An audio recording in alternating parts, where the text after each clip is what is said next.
Special theory of relativity का सबसे पहला नतीजा ये निकलता है कि वक़्त तमाम ऑब्जर्वर्स के लिए मुख्तलिफ रफ्तार से गुजरता है, जिसे हम स्पेशल थ्योरी ऑफ रिलेटिविटी का सबसे पहला कॉन्सिक्वेंस यानी कि टाइम डायलेशन कहते हैं। इसको सादा अल्फाज में इस तरह से समझते हैं कि फ़र्ज़ करें एक ऑब्जर्वर मोशन कर रहा है और उसकी जो क्लॉक है वो भी मोशन कर रही है। वो किसी फिनोमिना का टाइम नोट करती है। उस फिनोमिना का टाइम मूविंग ऑब्जर्वर के लिहाज से ज्यादा होगा, जबकि वो ऑब्जर्वर जो रेस्ट पे है, जो उस फिनोमिना को मेजर कर रहा है, वो मेजर करेगा कि ये फिनोमिना तो बहुत जल्दी टेक प्लेस हो रहा है। जैसे मिसाल के तौर पे आपके सामने एक डायग्राम है जिसमें एक लड़की एक ट्रेन में बैठी है और उसके हाथ में लाइट का एक सोर्स है। ट्रेन की छत पे एक मिरर है। लड़की क्या करती है कि ट्रेन की छत पे लाइट को फॉल करवाती है और लाइट फॉल करके वापस आती है। अब लड़की के लिहाज से तो लाइट ने बस बाउंस किया है ऊपर से नीचे, लेकिन बाहर खड़े हुए शख्स के लिहाज से वो लाइट एक ऐसे पाथ में मोशन नहीं की जैसे कि लड़की को नजर आ रहा है, बल्कि लाइट ने एक जिग जैग रास्ता अपनाया है। अब इसी डायग्राम में जो ऑब्जर्वेशन लड़की ने की है टाइम की कि लाइट ने ऊपर जाने में कितना टाइम लिया, वो कहलाएगा प्रॉपर टाइम। इस फ्रेम ऑफ रेफरेंस के लिहाज से time measured by the girl in inertial frame, जो कि कांस्टेंट रफ्तार से मोशन कर रही है, वो टाइम कहलाएगा प्रॉपर टाइम। क्योंकि लड़की और वो क्लॉक जिससे वो मेजरमेंट कर रही है, वो दोनों एक दूसरे के लिहाज से रेस्ट में हैं। तो हम इससे ये नतीजा निकालते हैं कि ऐसी कोई भी ऑब्जर्वेशन टाइम की, जैसे इस लाइट का टाइम कि वो लड़की के हाथ से सोर्स ऑफ लाइट से उस मिरर तक पहुंची है, तो हम कहेंगे कि ऐसी कोई भी ऑब्जर्वेशन टाइम के पर्सपेक्टिव में जिसमें टाइम ऐसे कैलकुलेट किया जाए कि जो ऑब्जर्वर टाइम को कैलकुलेट कर रहा है और जिस क्लॉक से वो कैलकुलेट कर रहा है, वो दोनों एक ही फ्रेम ऑफ रेफरेंस के अंदर हो और दोनों की हालत सेम हो, दोनों रेस्ट में हैं या दोनों मोशन कर रहे हैं, तो वो टाइम जो ऑब्जर्वर उसी फ्रेम ऑफ रेफरेंस में नोट करेगा जिसमें वो इवेंट हो रहा है, उस टाइम को हम प्रॉपर टाइम का नाम देंगे, जिसकी डिफाइन कुछ इस तरह से हम करेंगे। Proper time is the time interval between two events, जैसा कि light starts to travel from source is event one and it reaches the upper mirror is event two. तो किसी इवेंट को होने के लिए जितना टाइम लगता है, जैसे इस लड़की ने लाइट को अपने हाथ से चालू किया और वो मिरर तक पहुंची, तो सोर्स से लाइट का निकलना और मिरर तक पहुंचना, ये दो इवेंट्स हैं। इनके दौरानिए को जब लड़की नोट करेगी, measure by an observer who seize the event occur at the same point in space, वो देखेगी कि ये इवेंट उसके फ्रेम ऑफ रेफरेंस में हो रहा है, यानी कि उसके लिहाज से लाइट ऊपर गई है। Always measured by a clock which is at rest, या हम ये कह सकते हैं कि उस क्लॉक से उसको मेजर किया जाए जो कि उस लड़की के लिहाज से रेस्ट पे था, तो वो टाइम उस फ्रेम ऑफ रेफरेंस में कहलाता है प्रॉपर टाइम। इस प्रॉपर टाइम को हम टी पी या टी ओ से रिप्रेजेंट करते हैं। आगे बढ़ते हैं और देखते हैं कि क्या ये टाइम दूसरे ऑब्जर्वर के लिहाज से भी वही है। अगर हम दूसरे ऑब्जर्वर के लिहाज से लाइट का पाथ देखें, तो लाइट का पाथ बिल्कुल भी स्ट्रेट नहीं है, यानी कि लाइट बिल्कुल ऊपर नहीं गई और बाउंस बैक होके वापस नहीं आई, बल्कि लाइट ने एक तिरछा पाथ अपनाया है। लाइट उस फ्रेम में है जो कि मोशन कर रहा है, और बाहर खड़े हुए ऑब्जर्वर के लिहाज से लाइट ऊपर जाती है, लेकिन एक जिग जैग पाथ के अंदर वापस आती है। तो इस दौरान जो टाइम मेजर किया जाएगा एक रेस्ट वाले ऑब्जर्वर के लिहाज से जो कि बाहर खड़ा है, और जिसके लिहाज से इवेंट वाला जो फ्रेम है वो मोशन कर रहा है, उस टाइम को हम रिलेटिविस्टिक टाइम कहेंगे। Time measured by the person standing stationary in other inertial frame near the moving train at rest of light to reach the upper mirror is relativistic time, because क्योंकि वो event और वो observer और उस observer का clock which ही is measuring are not in same frame of reference. तो ऐसे टाइम को जो कि एक ऐसा ऑब्जर्वर मेजर करता है जो कि इवेंट के फ्रेम ऑफ रेफरेंस में नहीं होता, उस टाइम को हम कहते हैं relativistic time. Relativistic time is the time interval between two events। जैसा कि लाइट स्टार्ट करती है एक जगह से निकलना, from source is event one and it reaches the upper mirror is event two. Same as time dilation में जैसे हमने कहा प्रॉपर टाइम में। लेकिन जब ये ऑब्जर्वर उस लाइट को मेजर करता है कि वो कब ऊपर पहुंची है, तो वो टाइम अब प्रॉपर टाइम नहीं है, क्योंकि जिस क्लॉक से इस ऑब्जर्वर ने मेजर करना है उस क्लॉक के हिसाब से ये फ्रेम ऑफ रेफरेंस मूव कर रहा है। तो इस टाइम को फिर हम क्या कहेंगे? इस टाइम को हम रिलेटिविस्टिक टाइम कहेंगे।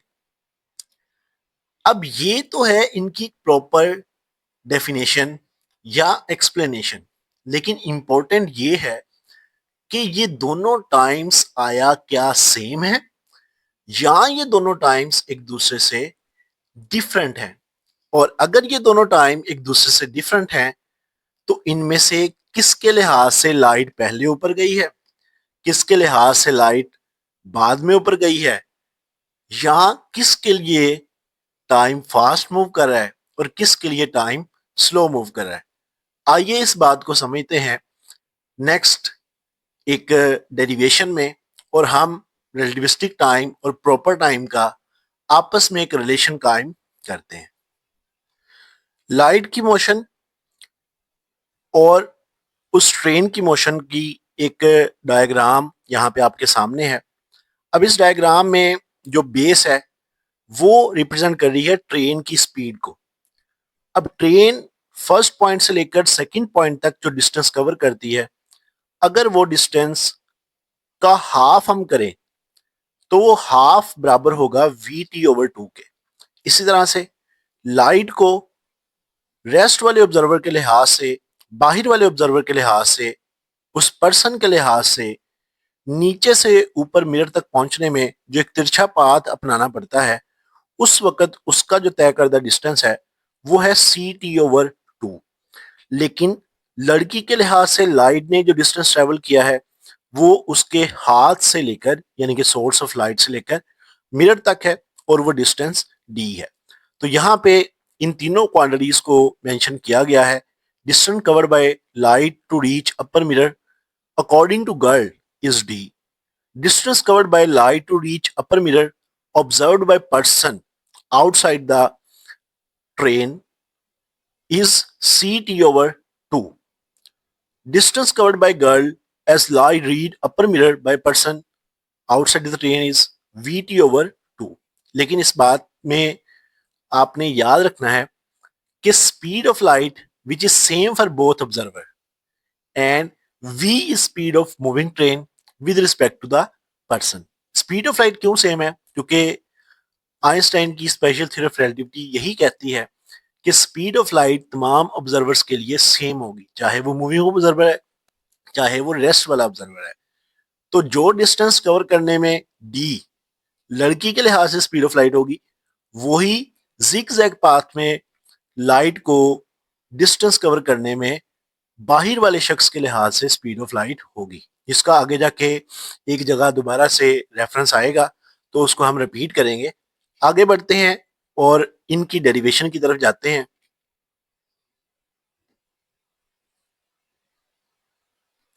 अगर हम इस डायग्राम पर पाइथागोरस थ्योरम अप्लाई करें तो मसला फिथागोरस के मुताबिक हाइपोटेन्यूज का स्क्वायर बराबर होता है बेस का स्क्वायर प्लस परपेंडिकुलर का स्क्वायर।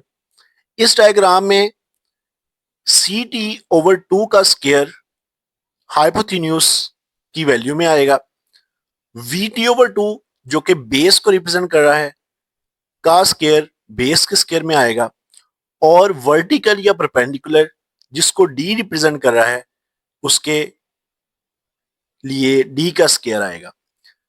अगर हम वी टी ओवर 2 के स्क्वायर को सी टी ओवर 2 के स्क्वायर के साथ जाके माइनस कर दें तो हमारी इक्वेशन में हमारे पास डी स्क्वायर की वैल्यू आती है। फर्दर 4 यानी कि जो 2 के स्क्वायर से आया है c square t square over 2 का स्क्वायर 4, वी टी का square v square t square over 2 का स्क्वायर 4। इस 4 को अगर हम एलसीएम लें और फिर दूसरी तरफ जाके मल्टीप्लाई करें तो हमारे पास ये 4 डी स्क्वायर के साथ जाके मल्टीप्लाई होता है, जबकि दूसरी तरफ इक्वेशन में c square d square minus v square t square is equal to 4 d square आता है। अब अगर आप left hand side of the equation से डी स्क्वायर कॉमन लें तो फर्दर हमारे पास c square minus v square equation में रह जाएगा ब्रैकेट में और इक्वल टू आएगा 4 डी स्क्वायर। इसमें से आप टी स्क्वायर को अलग कर लें, 4 d square over c square minus v square, यानी कि जो टी स्क्वायर के साथ ब्रैकेट में c square minus v square multiply हो रहा था हमने उसको दूसरी तरफ जाके इक्वेशन में राइट हैंड साइड पे डिवाइड कर दिया। अब अगर हम इस इक्वेशन का जो आपको रेड फॉर्म के अंदर लिखी हुई नजर आ रही है फर्स्ट कॉलम में, इसका स्क्वायर रूट लें दोनों साइडों पे, तो राइट हैंड साइड पे स्क्वायर रूट के बाद 4 का स्क्वायर रूट 2, डी स्क्वायर का स्क्वायर रूट डी बचेगा और सी स्क्वायर माइनस वी स्क्वायर का स्क्वायर रूट नीचे डिनोमिनेटर में आ जाएगा। लेफ्ट हैंड साइड पे सिर्फ और सिर्फ टी बच जाएगा क्योंकि स्क्वायर रूट से कैंसिल हो जाएगा।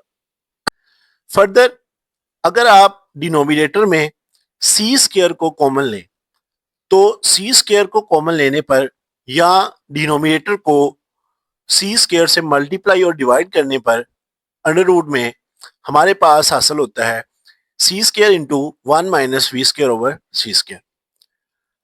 अगर फर्दर हम इसको सॉल्व करें तो सी स्क्वायर का स्क्वायर रूट सी बच जाएगा, जिसके बाद आपके पास इक्वेशन थर्ड कॉलम में रेड कलर के अंदर लिखी हुई नजर आएगी t is equal to 2d over under root 1 minus v square over c square multiply by c. अब ये जो क्वांटिटी 2d ओवर सी है ये किसको रिप्रेजेंट कर रही है? तो अगर आप जरा गौर करें, वो लड़की जिसने लाइट के अपने हाथ से सोर्स से निकाला और मिरर पर फॉल करवाया, उसके लिहाज से लाइट के उस मिरर तक पहुंचने का टाइम तो जाहिर सी बात है प्रॉपर टाइम होगा, क्योंकि वो मेजरमेंट टाइम की जो उसी फ्रेम ऑफ रेफरेंस में हो जिसमें इवेंट हो रहा है वो इवेंट का प्रॉपर टाइम होता है, तो वो जाहिर सी बात है प्रॉपर टाइम था। अब आपको पता है कि वेलोसिटी बराबर होती है डिस्टेंस ओवर टाइम, और अगर टाइम वेलोसिटी की जगह पे चला जाए और वेलोसिटी की जगह पे टाइम आ जाए तो टाइम बराबर होता है डिस्टेंस ओवर वेलोसिटी। तो ये जो लाइट को ऊपर जाने में टाइम लगा है और फिर वापस आने में, उसकी हम बात करें तो वो टाइम है 2d, डी ऊपर जाने में और डी वापस आने में, over c speed of light. तो ये दोनों क्वांटिटीज जब आपस में डिवाइड होंगी तो ये वो टाइम होगा जो कि लाइट को ऊपर जाने और नीचे आने में लगता है उस ट्रेन में बैठी हुई लड़की के लिहाज से आप जब इसकी जगह पे टी पी पुट करेंगे प्रॉपर टाइम, तो आपके पास इस इक्वेशन में एक नई शक्ल निकल कर आएगी और वो नई फॉर्म होगी t is equal to t p over 1 - v² over c² square root. Nominator में जो quantity 1 - v² over c² square root है, इसका जो रेसिप्रोकल होता है यानी कि 1/√1 - v² ओवर c², इसको हम स्पेशल थ्योरी ऑफ रिलेटिविटी में एक फैक्टर यानी कि गैमा का नाम देते हैं, और ये गैमा बार बार इक्वेशंस में रिपीट होगा, तो इसको गैमा का नाम दिया गया। 1/1 - v² over c² square root is known as gamma, and gamma is always greater than unity। तो हमारे पास टाइम डायलेशन की इक्वेशन क्या बनती है, T = γ-TP। इससे एक बहुत ही इंपॉर्टेंट और इंटरेस्टिंग फैक्ट निकल के हमारे सामने आता है, और वो फैक्ट क्या है इसको हम देखते हैं। वो फैक्ट ये है कि प्रॉपर टाइम हमेशा थोड़ा गुजरेगा, लेकिन रिलेटिविस्टिक टाइम प्रॉपर टाइम की गैमा से मल्टीप्लिकेशन से हासिल होगा। तो प्रॉपर टाइम थोड़ा गुजरेगा, थोड़ा मैयर होगा, लेकिन रिलेटिविस्टिक टाइम ज्यादा मैयर होगा। किसी भी फिनोमेना के बारे में अगर एक ऑब्जर्वर रेस्ट में उसी फ्रेम ऑफ रेफरेंस में मौजूद है या मोशन भी कर रहा है उसी फ्रेम ऑफ रेफरेंस में, तो वो उस इवेंट का जो टाइम नोट करेगा वो टाइम हमेशा कम होगा। जबकि अगर कोई आउटसाइड ऑब्जर्वर है, जैसे अर्थ पे आप मौजूद हैं और कोई स्पेसशिप दूर कहीं जाती है, तो आप जो टाइम नोट करेंगे वो टाइम हमेशा ज्यादा होगा। In comparison relativistic time will be much faster than the proper time, much larger than भी कह सकते हैं। Time will pass slowly for a moving observer as compare to clock of observer at rest. और ये जो result है special theory of relativity का, ये ना सिर्फ किसी केमिकल प्रोसेस पे, फिजिकल प्रोसेस पे, बल्कि तमाम बायोलॉजिकल प्रोसेस पे भी अप्लाई होता है, और इसके बहुत ही कॉन्सिक्वेंसेस निकलते हैं। इनमें से दो को हम डिस्कस करेंगे। एक है ट्विन पैराडॉक्स। फर्ज करें कि दो जुड़वा भाई हैं, दोनों की उम्र 20-20 साल है। उनमें से एक जो है वो एस्ट्रोनॉट बन जाता है और दूर दराज खला के सफर पर निकल जाता है। जो टाइम उसको उस प्लेनेट तक पहुंचने में लगना था वो था ऑलमोस्ट 10 साल, और 10 साल बाद ही उसने वापस आना था। यानी कि तकरीबन उसने 10 साल जाने में, 10 साल आने में, और कुछ वहां पे काम करने में 20 साल गुजारने थे। तो टोटल उसका 40 साल बाद वापसी होनी थी। अब जब वो 40 साल बाद वापस आता है, तो उसका जो भाई जमीन पर था जिसको वो छोड़कर गया था, उसकी एज तो 60 साल हो चुकी है, उसके लिए 40 साल गुजर चुके हैं। लेकिन आप इसमें बहुत ज्यादा शौक होंगे और ये जानकर हैरान होंगे कि जो दूसरा भाई स्पेस में गया था उसके लिए टाइम तो अभी गुजरा ही बहुत कम है। कैलकुलेशन के हिसाब से अगर हम कैलकुलेट करें तो वो डिपेंड करेगा उसकी स्पीड पर, लेकिन एक अंदाजे के मुताबिक हम कहते हैं कि उसकी एज अभी 33 या 34 साल है। तो ये एक बहुत ही, आप कह लें कि हैरान कुन बात है, और इसको ना सिर्फ एक ख्याली थ्योरी समझे आप, बल्कि इसको प्रूफ भी किया जा चुका है। 19वीं 20वीं सदी में एक एक्सपेरिमेंट किया गया जिसमें एटॉमिक क्लॉक्स को सिंक्रोनाइज किया गया, एक ही टाइम पे सेट किया गया। उनमें से एक क्लॉक को अर्थ पर रखा गया और दूसरी क्लॉक को एक जहाज में रखकर अर्थ के गिर्द चक्कर लगवाया गया। जब अर्थ वाला फ्रेम ऑफ रेफरेंस और उस मूविंग प्लेन के फ्रेम ऑफ रेफरेंस में टाइम को वापस आने पर नोट किया गया तो अर्थ पे टाइम तेजी से गुजर रहा था, जबकि उस मूविंग प्लेन में टाइम बहुत ज्यादा स्लो था। लेकिन ये फर्क इतना ज्यादा नहीं था, चंद माइक्रो सेकेंड्स का था। लेकिन इससे आइंस्टाइन की जो टाइम डायलेशन की कैलकुलेशंस हैं वो ट्रू साबित होती हैं। इसके अलावा और भी बहुत सारे ऐसे एक्सपेरिमेंट हैं, जैसे मोआन के एक्सपेरिमेंट या जीपीएस का नेविगेशन सिस्टम। इसके अलावा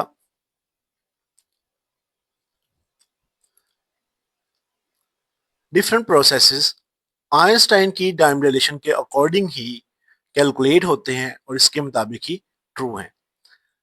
नेक्स्ट लेक्चर में हम लेंथ कॉन्ट्रैक्शन, जो कि सेकंड कॉन्सिक्वेंस ऑफ आइंस्टाइन की स्पेशल थ्योरी ऑफ रिलेटिविटी का है, उसको डिस्कस करेंगे। मजीद इस तरह की इंफॉर्मेटिव इंटरेस्टिंग वीडियोस को देखने के लिए चैनल को सब्सक्राइब करें, वीडियो को लाइक करें, कमेंट करें, अपने दोस्तों के साथ शेयर करें। अल्लाह हाफिज़।